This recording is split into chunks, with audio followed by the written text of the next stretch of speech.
بسم اللہ الرحمن الرحیم۔ آج کی حدیث مبارکہ، رسول اللہ صلی اللہ علیہ وآلہ وسلم نے فرمایا، اے لوگو، تم سے پہلے لوگوں کو اسی چیز نے تباہ کر ڈالا کہ جب ان کا کوئی معزز آدمی چوری کرتا تو اسے چھوڑ دیتے، اور جب ان میں سے کوئی کمزور آدمی چور کرتا تو اس پر حد نافذ کرتے۔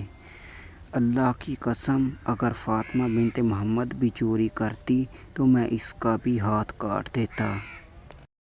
رسول اللہ صلی اللہ علیہ وآلہ وسلم نے فرمایا، 7 ہلاک کر دینے والی چیزوں سے بچو۔ صحابہ نے پوچھا، کون سی چیزیں؟ فرمایا، 1 شرک، 2 مال کی حرص، 3 قتل، 4 سود، 5 یتیم کا مال کھانا، 6 مار کے سے بھاگنا، 7 مومن عورتوں پر تہمت لگانا۔ مزید ایسی قرآنی آیات اور ویڈیوز کے لیے اس چینل کو سبسکرائب کریں اور بیل آئیکن ضرور دبائیں۔ شکریہ۔